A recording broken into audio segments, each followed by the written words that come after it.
વડોદરા શહેર દિવાળીપુરા નવીન કલેક્ટર કચેરી ખાતે કોંગ્રેસના કાઉન્સિલર આશિષ જોશી પર ખોટા કેસમાં ફસાવવા મામલે આજે વડોદરા શહેર કોંગ્રેસ જિલ્લા કલેક્ટરને આવેદનપત્ર આપવા માટે પહોંચી હતી। વડોદરામાં કોંગ્રેસના કાઉન્સિલર આશિષ જોશી પર થયેલા દારૂના કેસનો મામલો હવે વધુ ગરમાયો છે।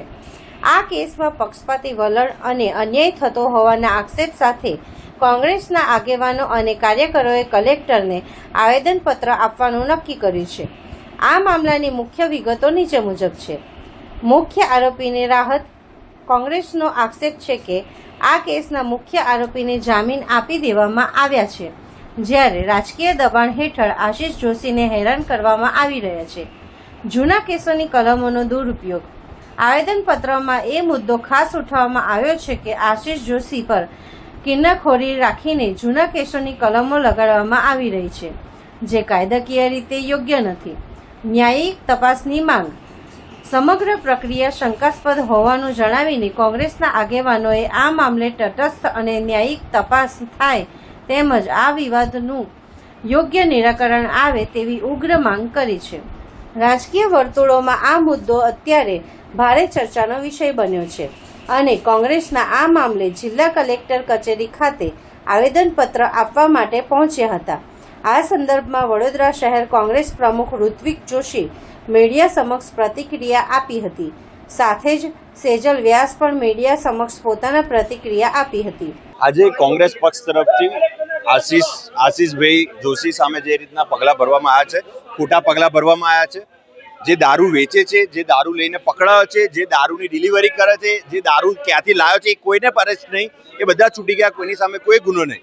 પરંતુ એ વ્યક્તિ દ્વારા આશિષભાઈનું નામ દેવડાવીને અને આશિષભાઈને છૂટે ના એ રીતના કલમો નાખીને સત્તાનો દુરુપયોગ કરીને જે પ્રતિનિધિને ચૂંટીને લોકતંત્રના માધ્યમથી ચૂંટાયેલા અમારા પ્રતિનિધિ છે એને મોકલીને 18,000 વોટ સાથે ગયા છે, પરંતુ એ જીત્યા અને કંઈક ને કંઈક ભાજપ સરકારના કૌભાંડો બહાર કાઢતા હોય અને અવારનવાર ભારતીય જનતા પાર્ટી એનાથી એ થતા હોય ત્યારે એમના સામે ખોટી રીતના ફરિયાદ કરી છે।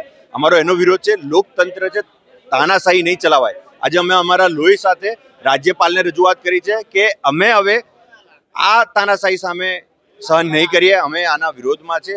તમારે જાગૃત થવું પડશે, શહેરના લોકોને ન્યાય આપવો પડશે। પાર્ટીના એક એક કાર્યકર આગેવાન પોતાનું લોહી લોકશાહી બચાવવા માટે પોતાનું લોહી આપવા તૈયાર છે। એવું એક પ્રતિકારાત્મક એક સિમ્બોલિક અમે આવેદનપત્ર પર જે થંબ માર્યો છે, અંગૂઠો માર્યો છે, એ લોહીથી માર્યો છે। ભાજપના રાજમાં ન્યાયની આશા નથી, પણ અમે વિપક્ષ તરીકે લોકશાહી બચાવવા માટે મહાત્મા ગાંધીના રસ્તે અમારું આંદોલન ચાલી રહ્યું છે। આ બીજી આઝાદીની લડાઈ છે, કારણ કે જે રીતે સંખેડામાં પોલીસે એવું કહેવાય કે ખાલી ભાજપનો ખેસ પહેરવાનો બાકી રાખ્યો છે, એવી વર્તણૂક છે। ત્યારે મેં અગાઉ કીધું કે પ્રજાના રક્ષક જો ભક્ષક બનશે તો કાયદો અને વ્યવસ્થાનું શું થશે? આ બહુ મોટા પ્રશ્ન છે લોકશાહીમાં। ત્યારે લોકશાહી બચાવવા માટે આ બીજી આઝાદી લડાઈ કોંગ્રેસ પાર્ટી લઈને નીકળ્યું છે। આખા ગુજરાતમાં દારૂ ખુલ્લેઆમ મળે છે। વડોદરા શહેરમાં કોંગ્રેસ હવે દારૂ પકડશે કે નહીં? સાંભળો, દારૂ અને બુટલેગરોને પકડવાનું કામ કોનું છે? પોલીસનું કામ છે। પ્રજાના રક્ષક પોલીસ છે। જો આ કામ હવે કોંગ્રેસને પ્રજાએ કરવાનું હોય તો અમે કરીશું। પોલીસ જાહેરાત કરી દે કે અમે બુટલેગરોને નહીં પકડીએ, અમે નેતાઓને પકડીશું, અમે પ્રજાને પકડીશું, એવું પોલીસ જાહેર કરે। જો પ્રજાના રક્ષક જ ભક્ષક બની જશે તો આ વડોદરા અને ગુજરાતની પ્રજાનું શું થશે? અને ગુજરાતના ગૃહમંત્રી તમે એવું કહો છો કે કાયદામાં રહેશો તો ફાયદામાં રહેશો, પણ તમારી પોલીસ સંખેડાની કાયદાનું પાલન નથી કરી રહી, એ શંકાની ભૂમિકામાં છે। અને જ્યારે ગુજરાતમાં દારૂ વેચાય છે, જે ડ્રગ્સ વેચાય છે, ડ્રગ્સ, એ ડ્રગ્સનું એપી સેન્ટર કયું છે? સુરતનું છે। વિચાર કરો, ખુલ્લેઆમ ડ્રગ્સ દારૂ વેચાય, ત્યારે એવા લોકોની સામે કોઈ પગલાં નહીં।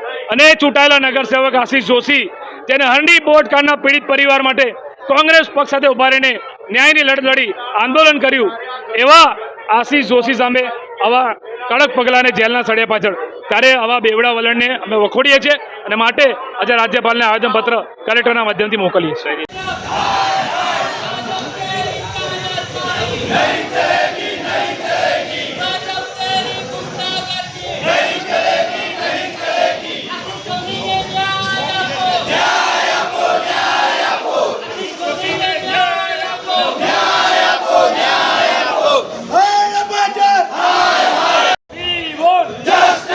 આશિષ જોશીને ન્યાય આપો, ન્યાય આપો, ન્યાય આપો। પોલીસ કેસ પાછા ખેંચો ખોટા પોલીસ કેસ પાછા ખેંચો આશીષ જોશીને ન્યાય આપો હિટલરશાહી બંધ કરો હિટલરશાહી બંધ કરો जब जब भाजपा डरती है जब जब भाजपा डरती है